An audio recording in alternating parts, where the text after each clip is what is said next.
Captain Li Huan stood on the bridge of the Alterian flagship and watched the stars through the massive viewing screen.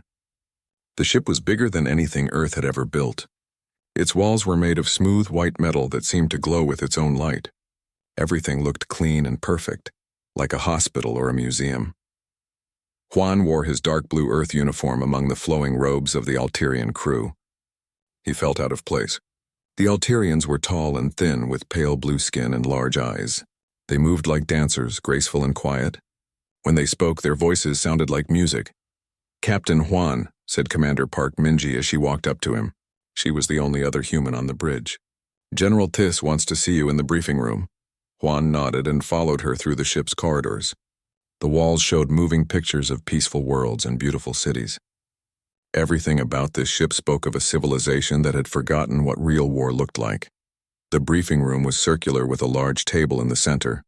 A three-dimensional map of space floated above it, showing two star systems separated by a cluster of small planets.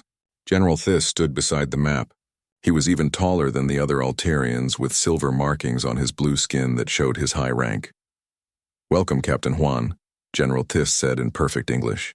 His voice was calm and pleasant. "We are honored to have Earth's observer with us for this conflict." "Thank you, General," Huan replied. "Earth appreciates the chance to learn from your military methods."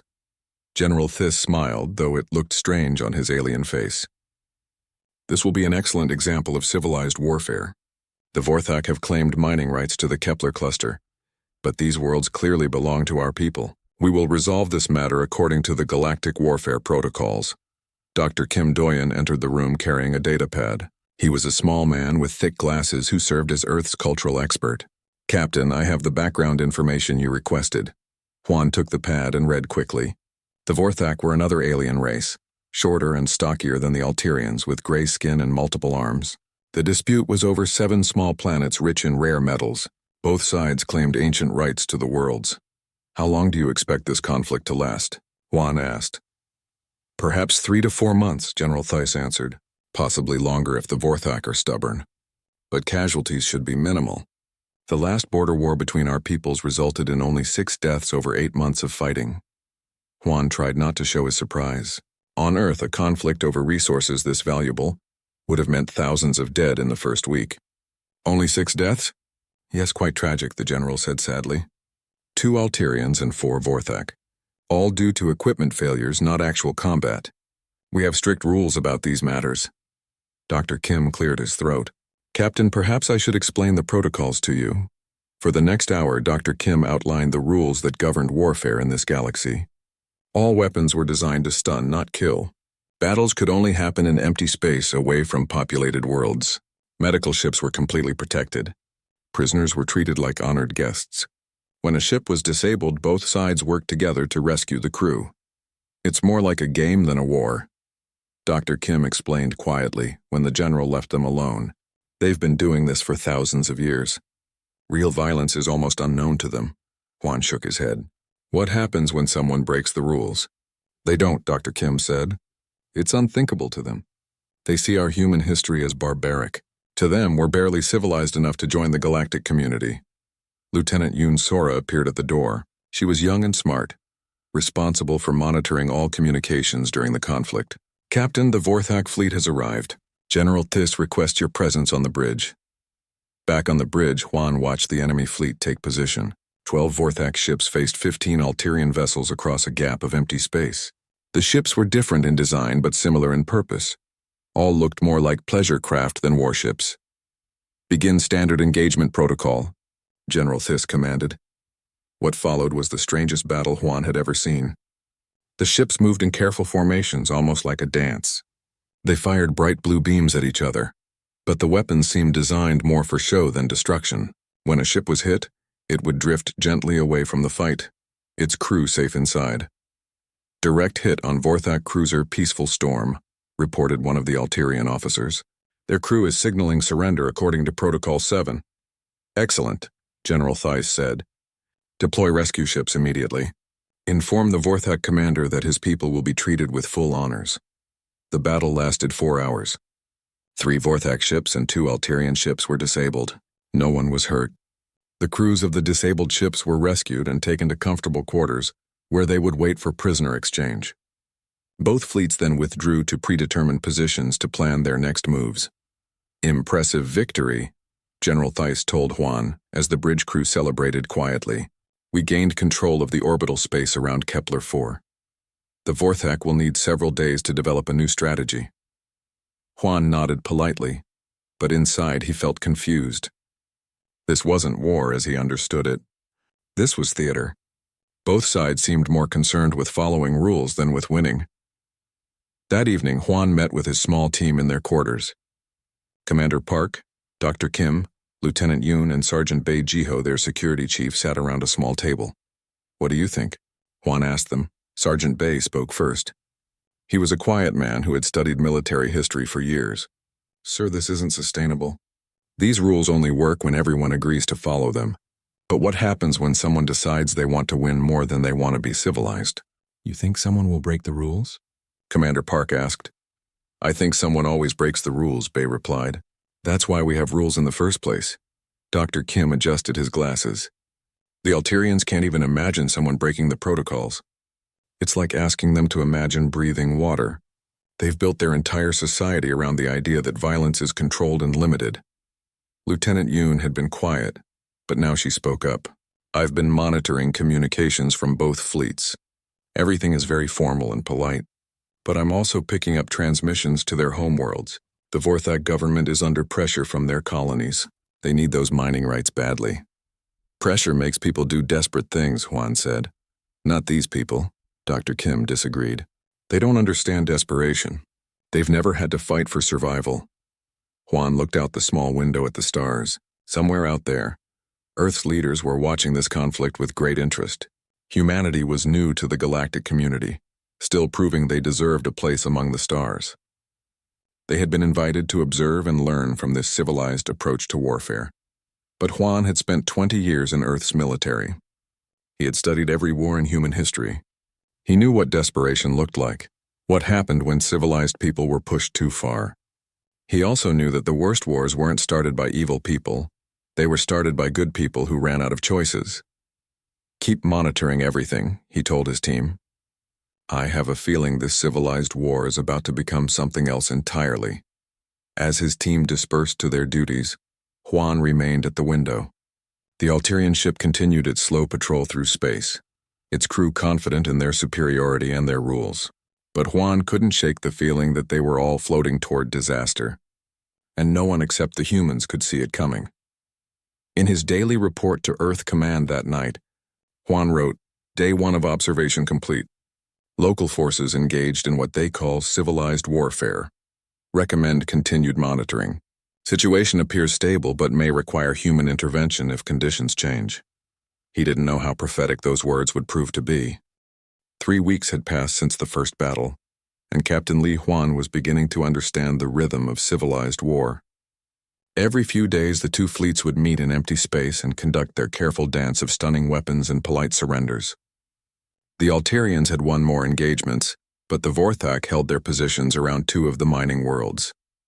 Juan stood in the communications room watching Lieutenant Yoon Sora work at her station. Banks of screens showed messages flowing between ships, fleets, and homeworlds.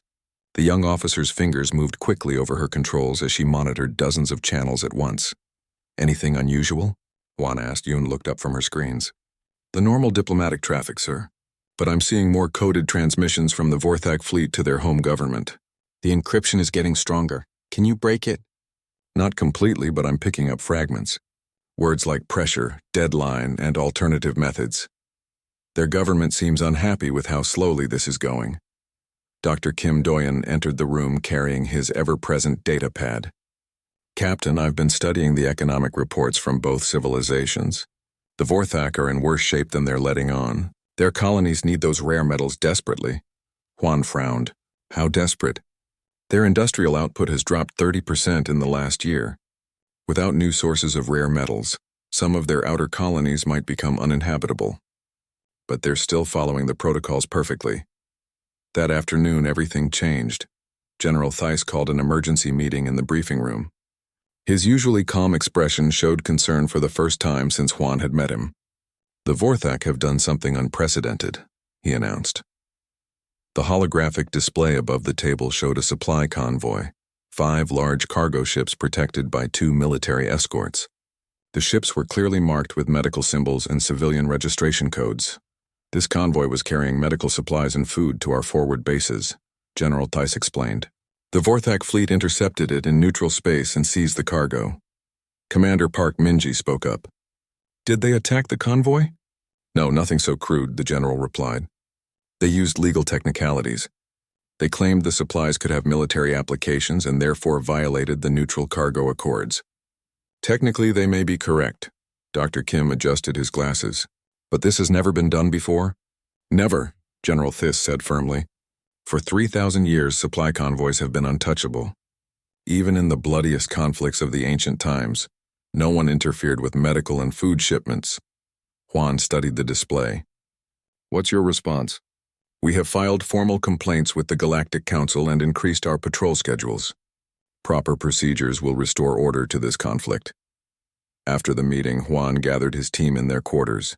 Sergeant Bei Jiho looked troubled as he cleaned his sidearm, a habit from his Earth military days. Sir, this is exactly what I was worried about, Bei said.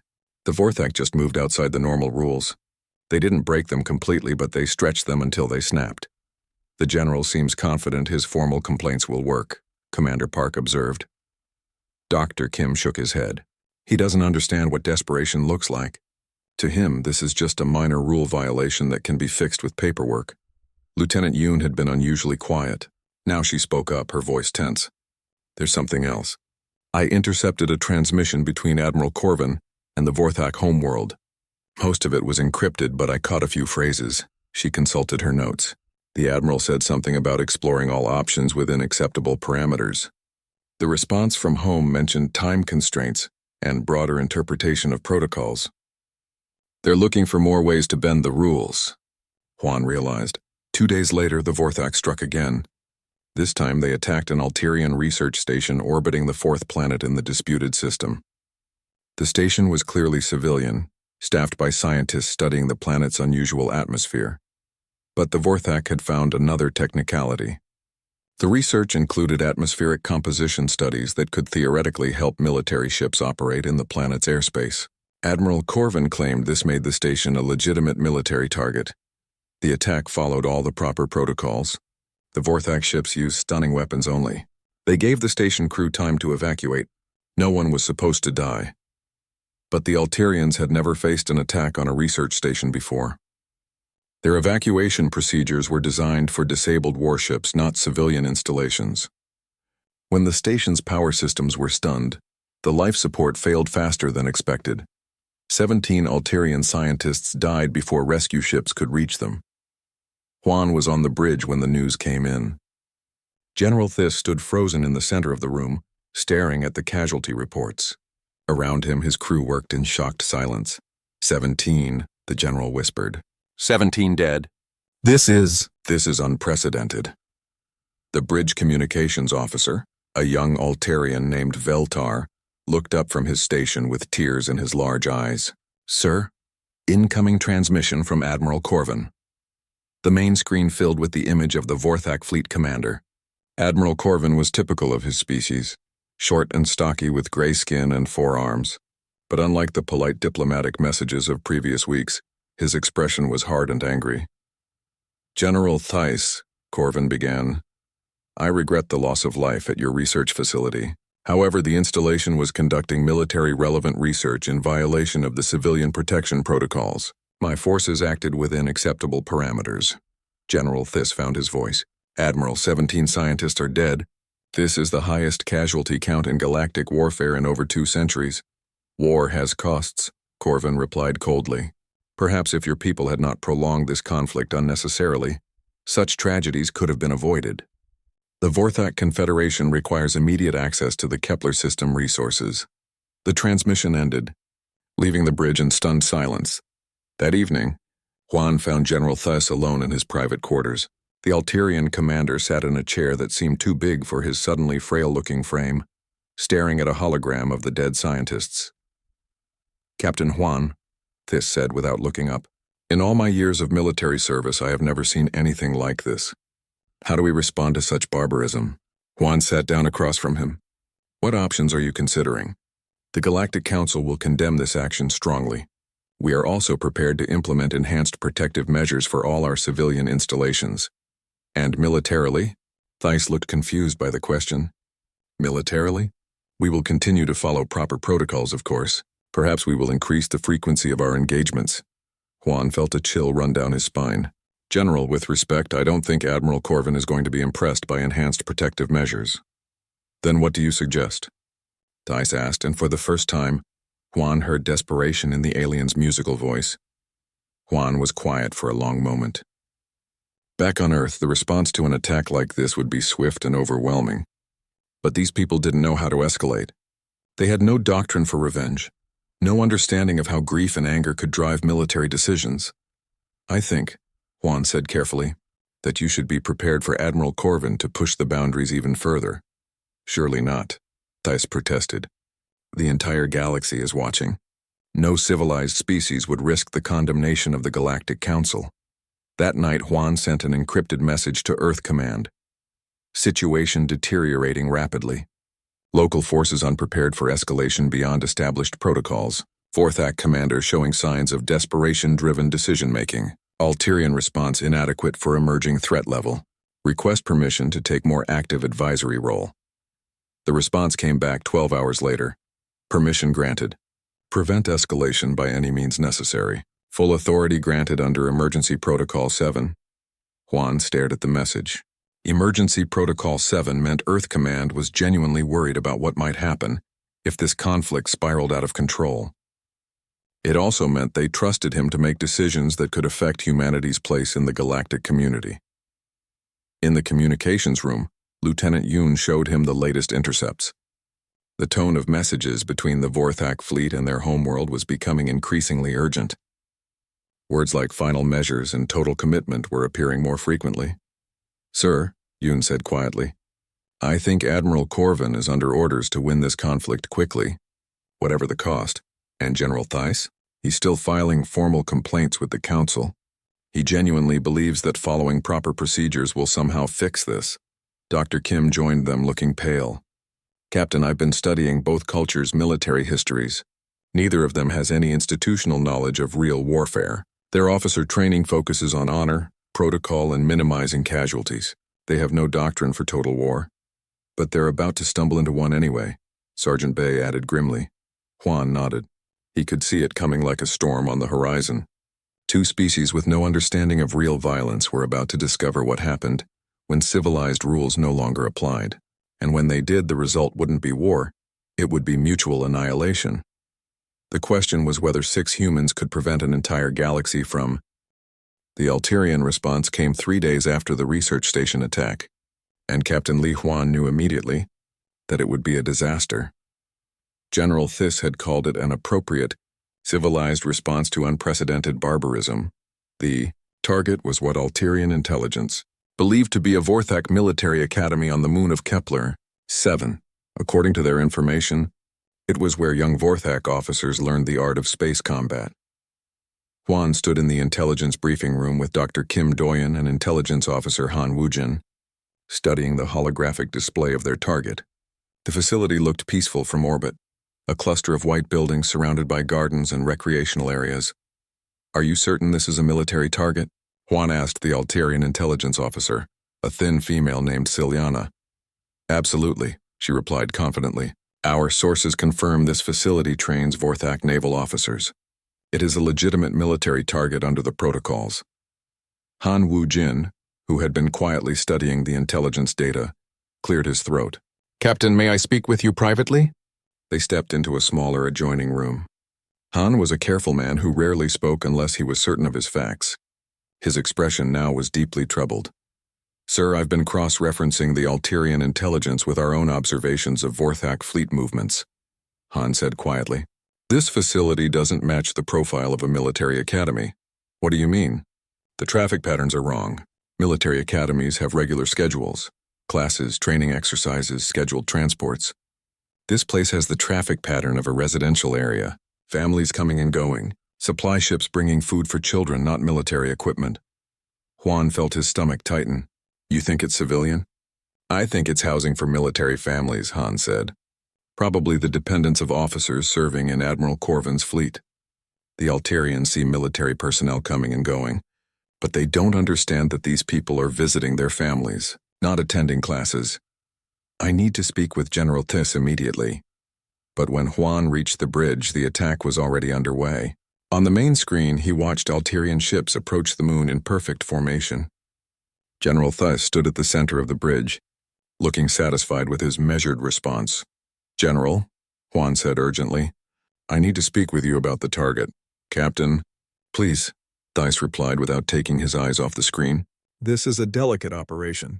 We must demonstrate that the Vorthak cannot attack our civilians without consequences, but we must do so according to proper protocols. Juan watched helplessly as the Alterian ships took position around the facility. They followed their standard procedures perfectly, broadcasting warnings giving the occupants time to evacuate, using only stunning weapons designed to disable rather than destroy. But the facility's automated defenses had been designed by engineers who expected attacks from other stunning weapons. When the Alterian energy beams hit the defense grid, something went wrong. Sir, called out the Alterian weapons officer. The target's defense systems are overloading. Power surge detected. General Thiss frowned. That should not happen with stunning weapons. On the screen, Juan watched bright energy discharges arc between the facility's buildings. The overloaded defense grid was feeding back into the power systems, creating a cascade failure that the facility's designers had never anticipated. General, order your ships to cease fire, Juan said urgently. Why? The weapons are functioning perfectly according to specifications. Before Juan could answer, the facility exploded. It wasn't the clean, controlled destruction of a military target. It was a catastrophic power failure that turned homes, schools, and civilian shelters into an expanding ball of fire. The explosion was visible from orbit, a bright flash that lit up the entire moon's surface. The bridge fell silent except for the steady beeping of instruments.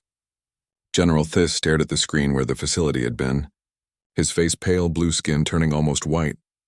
Casualty report, he whispered.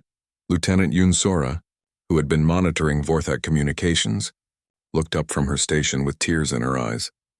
Sir, initial Vorthak reports indicate 300 civilian casualties, including many children. The words hit the bridge like a physical blow. General Thiss stumbled backward and sat down heavily in his command chair. Around him, his crew stared at their instruments in shock. 300, Thiss repeated numbly. We killed 300 civilians. It was an accident, the weapons officer said desperately. Our weapons performed exactly as designed.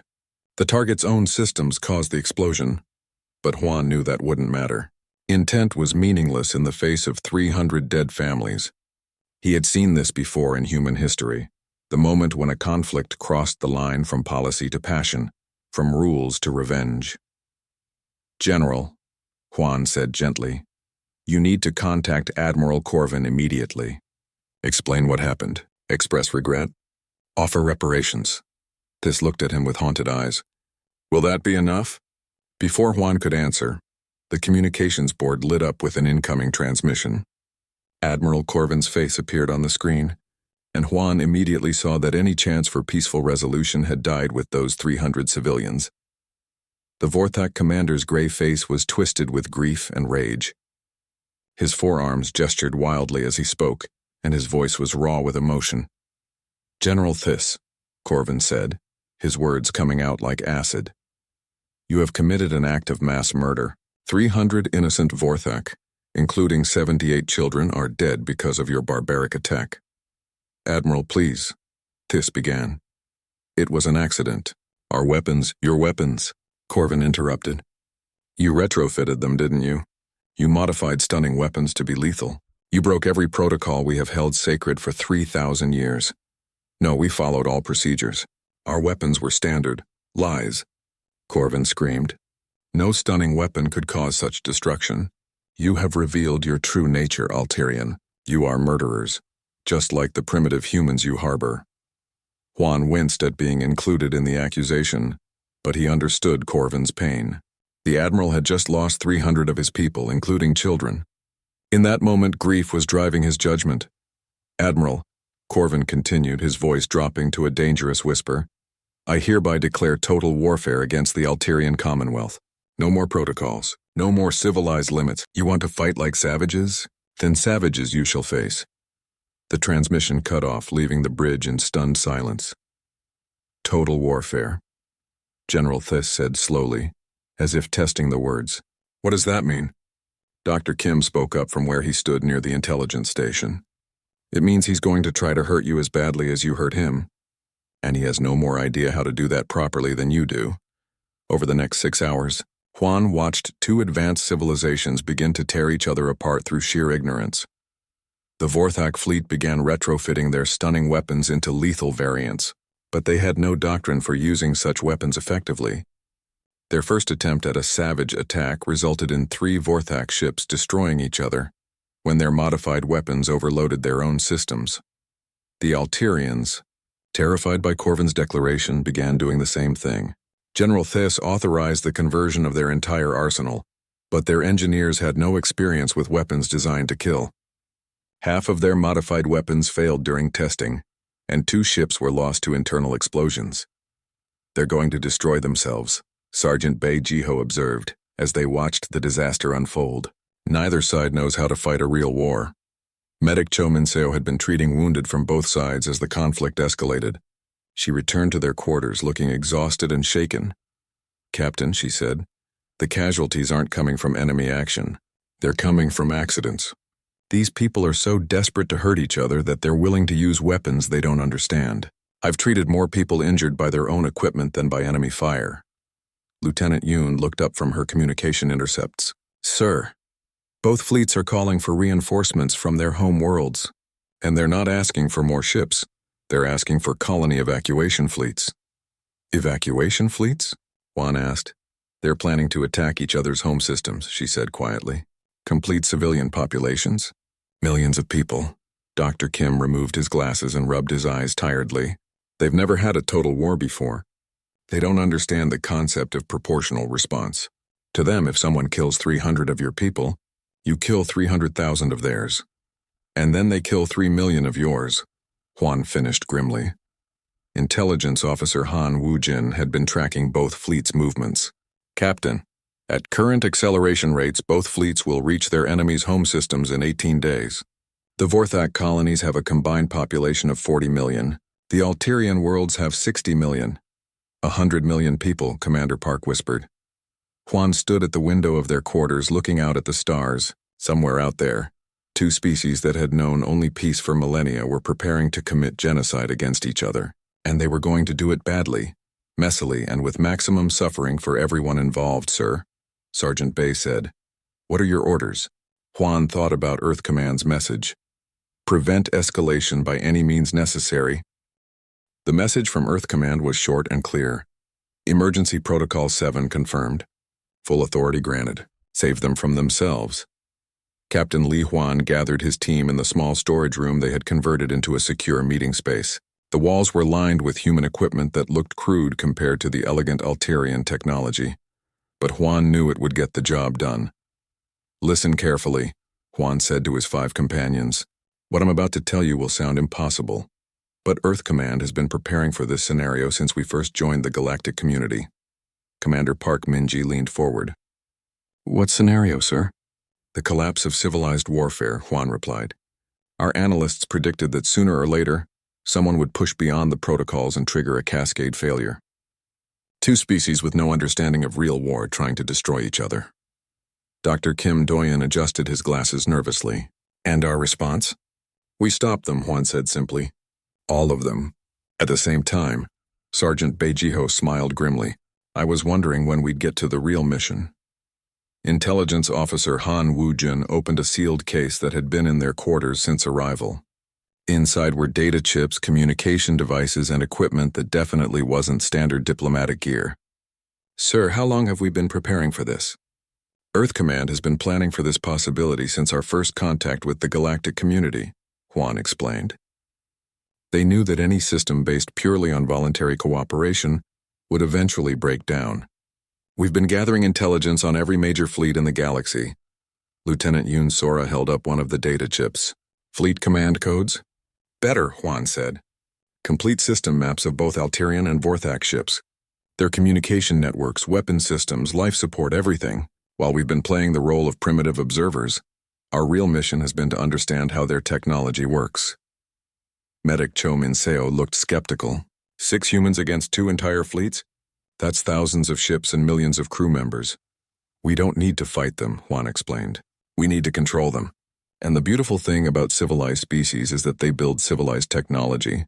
Everything is networked, everything is automated, and everything assumes that only authorized users will have access. Han Woo-jin was already plugging the data chips into his equipment. Sir, these system maps are incredibly detailed. It's like having the blueprints to every ship in both fleets. That's exactly what they are, Juan said. The Alterians and Vorthak have been sharing technical data with Earth as part of our cultural exchange programs.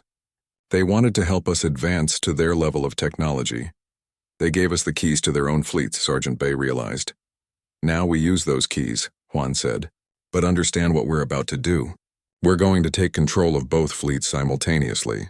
We're going to end this war by force, and afterward, the galaxy is going to know that humans are not the primitive species they thought we were. Over the next 6 hours, they prepared for the most audacious military operation in galactic history. Han Woo-jin worked with the system maps to identify critical network nodes in both fleets. Yoon Sora prepared communication override programs that would let them broadcast to every ship at once. Bae Ji-ho readied his security team for close-quarters operations. Dr. Kim studied the psychological profiles of both species. Captain, once we do this, there's no going back. We'll have revealed that Earth has capabilities far beyond what we've shown them. That's the point, Juan replied. The galaxy needs to understand that we know things they don't. That our experience with war makes us qualified to prevent it. The operation began at 300 ship time. Han Woo-jin activated the first program, and every communication system in both fleets suddenly came under human control. In the space of 30 seconds, Yoon Sora had locked out the command codes of over 2,000 ships. On the Alterian flagship, alarms began sounding as officers discovered they could no longer control their own vessel. General Theiss rushed to the bridge to find his crew staring helplessly at dead control panels. "What is happening?" he demanded. The answer came from every speaker on every ship in both fleets simultaneously.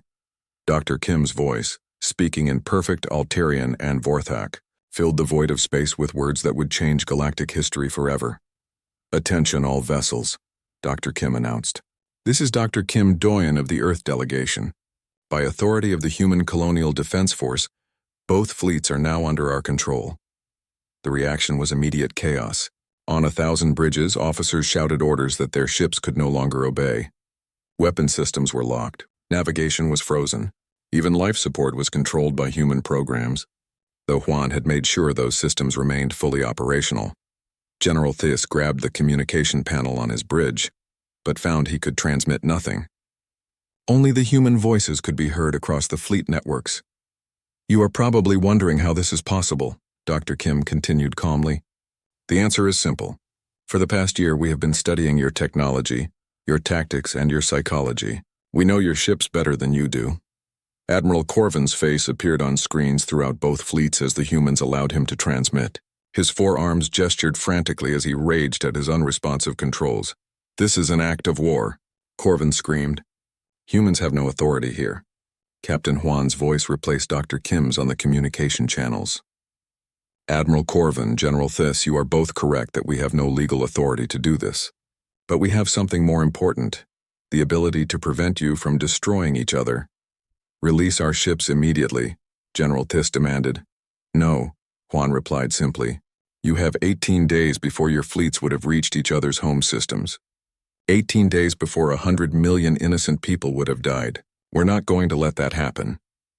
In the next phase of the operation, Sergeant Bay led boarding parties to the command ships of both fleets. But these weren't the violent boarding actions that galactic species expected from primitive humans.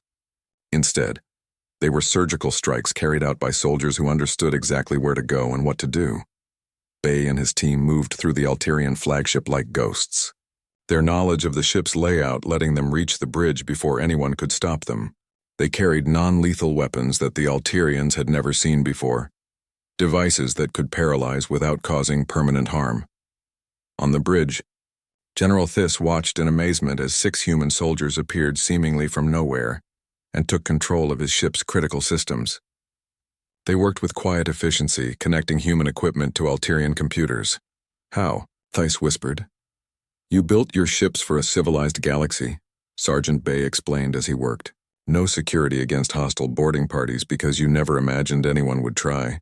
No manual overrides for computer systems because you never thought someone might hack them. You made everything easy to use and forgot to make it hard to steal." Similar scenes played out on Admiral Corvin's flagship and dozens of other key vessels. Within 6 hours, both fleets were completely under human control. Ships that had been preparing for mutual genocide were now floating helplessly in space.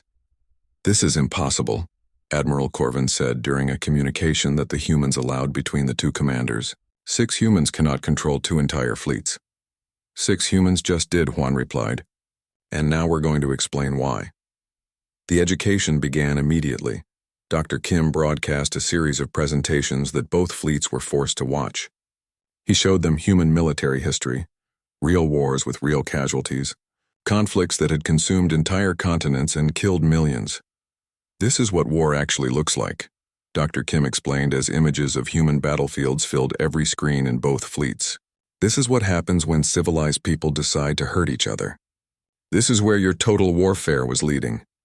The alien crews watched in horror as Dr. Kim showed them footage from Earth's wars. Cities reduced to rubble, millions of refugees fleeing destroyed homes, mass graves that stretched beyond the horizon. "We have been fighting wars for 10,000 years, Dr. Kim continued. "We know how they start, how they escalate, and how they end. Most importantly, we know how to stop them." General Thys and Admiral Corvin were brought together in a secure video conference that the humans moderated. For the first time since the conflict began, they could see each other without the filter of anger and grief. "Look at each other," Juan commanded. "Really look. 3 weeks ago, you were both honorable officers conducting a civilized dispute. Now you're planning to murder millions of innocent people. What happened?" "They killed our civilians," Corvin said, but his voice lacked the rage it had carried before. "It was an accident," Thys replied quietly. "Our weapons malfunctioned." "We never intended. Intent doesn't matter," Juan interrupted. "Results matter. Actions matter. And the action you were both planning was genocide." Medic Cho appeared on the screens, showing footage of the wounded from both sides. "I've been treating your casualties," she said. "Do you know what I've learned? Most of them weren't hurt by enemy weapons. They were hurt by their own equipment that they modified beyond their understanding. You were so eager to hurt each other that you forgot how to protect yourselves," Juan said. "That's what happens when civilized." 6 months later, Captain Li Huan stood before the emergency session of the Galactic Council in the Great Chamber on Harmony Station. Representatives from 43 species filled the circular hall, their diverse forms creating a rainbow of colors and shapes. The air buzzed with translation devices working in dozens of languages. At the center of the chamber, a holographic display showed the current status of the former war zone. Where 2 fleets had once prepared for mutual destruction, there was now a joint research station studying the very minerals that had started the conflict. "Captain Juan," said Councillor Velnari, the ancient representative of the Centauran Alliance, "you stand accused of the largest military intervention in galactic history. How do you answer these charges?" Juan looked around the chamber. He could see fear in some faces, anger in others, and confusion in most. These were species that had known only peace for thousands of years, and humans had shattered their understanding of how conflicts should be resolved. "I answer that we prevented the first galactic genocide in 3 millennia, Juan said calmly. "And I would do it again." A wave of shocked murmurs swept through the chamber. Councillor Thyrus of the Alterian Commonwealth rose from her seat. She was taller and more elegant than General Thys, but her expression showed the same confusion that had marked her military commander. "Captain, your species had no authority to interfere in our conflict. You violated every law of galactic sovereignty." "We violated laws," Juan agreed. "We saved lives." "The deaths were accidental," protested Councillor Corvin of the Vorthak Confederation. "Our dispute could have been resolved through proper diplomatic channels." Dr. Kim Doyen stepped forward from where he sat with the human delegation. "Councillor, may I present evidence to the contrary?" The holographic display changed to show a timeline of the conflict. Each escalation was marked clearly. from the first broken protocol to the planned attacks on civilian populations. Your conflict followed a pattern we have seen many times in human history, Dr. Kim explained. Civilized rules work only when everyone agrees to follow them. The moment someone breaks those rules, the other side feels justified in breaking them too. Escalation becomes inevitable. But surely diplomatic pressure would have, began another counselor. Diplomatic pressure requires time, interrupted Commander Park Minji. Time that 100 million civilians didn't have. While you debated proper procedures, 2 fleets were 18 days away from committing mutual genocide. Lieutenant Yoon Sora activated another display showing the communication intercepts from both fleets. The evidence is clear. Both sides had abandoned all restraint. They were planning to target civilian populations specifically to maximize suffering. A new voice spoke from the gallery. General Theiss and Admiral Corvin had been brought to testify about the events. Both officers looked older than they had 6 months ago, marked by the knowledge of what they had almost done. The humans are correct, General Theiss said quietly. I was prepared to order the destruction of Vorthak colonies. Millions of innocent people would have died because I wanted revenge for 17 dead scientists. Admiral Corvin nodded grimly, and I was planning the same. The death of 300 of our civilians drove me to madness. I would have murdered millions to satisfy my grief. The point, Juan said, addressing the full council, is not that you are evil people. The point is that you are good people who had no framework for dealing with real violence. Your civilization has been blessed with peace for so long that you forgot war is not a game with rules. Counselor Velnari leaned forward in his seat. And what gives humans the right to judge us? Experience, Juan replied simply. We are not better than you. We are not more moral than you. But we have something you lack. Institutional knowledge of what war actually means. Sergeant Bei Jiho stood and activated a new holographic display. It showed human military academies, war colleges, and training facilities across Earth. Every human military officer studies the history of warfare. We learn about escalation, about the psychology of violence, about how good people can make terrible decisions when pushed too far. We study war, Dr. Kim added, not because we love it, but because we understand that the only way to prevent it is to know exactly how horrible it can become. Medic Cho Min-seo presented her medical reports from the conflict. In 6 months of civilized warfare, both sides suffered more casualties from their own equipment failures than from enemy action. They were so determined to hurt each other that they forgot how to protect themselves. Your weapons are designed for a peaceful galaxy, Intelligence Officer Han Woo-jin explained. When you tried to modify them for real violence, they became more dangerous to you than to your enemies. The chamber fell silent as the evidence mounted. Slowly, the representatives began to understand the scope of the disaster that had been prevented. Counselor Thérèse spoke again, her voice uncertain. What you describe suggests that our entire approach to conflict resolution is flawed. Not flawed, Juan corrected. Incomplete. Your protocols work perfectly for civilized disputes between civilized people, but they provide no framework for what happens when civilization breaks down. And that, added Dr. Kim, is where human experience becomes valuable. The debate continued for hours. Some counselors argued that human intervention set a dangerous precedent. Others worried about the implications of a species that could control any fleet in the galaxy. A few suggested that humans should be expelled from the galactic community entirely. Finally, an ancient voice spoke from the highest tier of the chamber.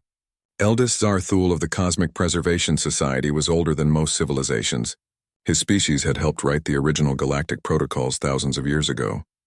I have lived for 6,000 years, Zarthul said in a voice like wind through crystal.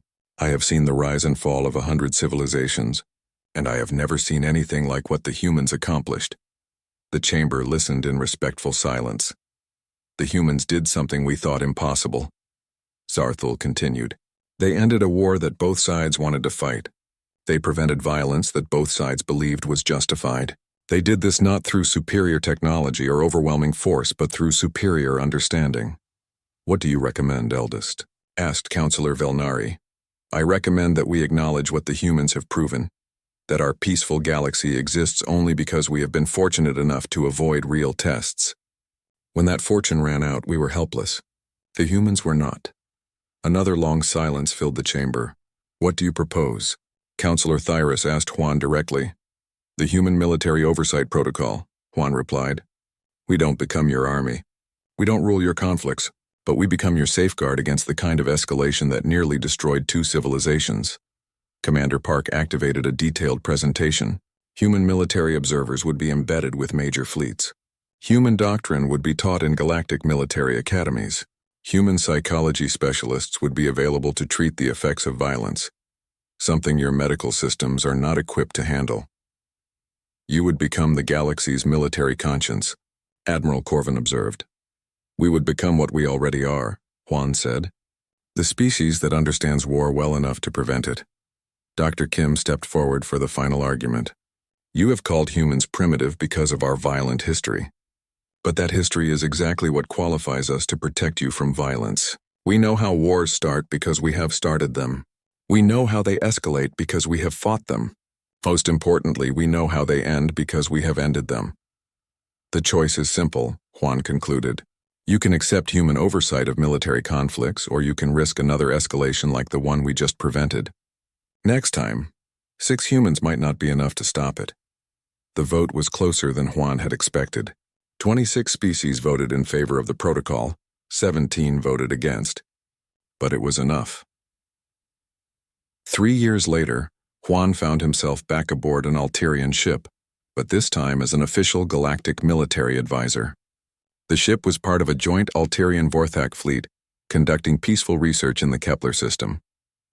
Both species had decided that cooperation was more profitable than conflict. General Thys, now promoted to Fleet Admiral, joined Juan on the observation deck. The Alterian officer looked out at the research station where former enemies worked side by side. Do you ever regret what you did? Thys asked. Which part? Juan replied. Taking control of our fleets, ending our war, changing everything. Juan thought for a moment. I regret that it was necessary, but I don't regret doing it. The galaxy is different now, Thys observed. 17 other border disputes have been resolved using human mediation. Military academies across known space now teach human conflict resolution theory. We have psychology departments treating something called post-traumatic stress that we never knew existed. And? Juan prompted. And we have not had a single military casualty in galactic conflict since the Kepler incident, Thys said. Not one death in 3 years of disputes. That's what victory looks like, Juan said quietly. Admiral Corvin appeared on the deck, having requested to speak with both of them. The Vorthak officer had become one of the strongest supporters of the Human Military Oversight Protocol. Captain Juan, Corvin said, I received a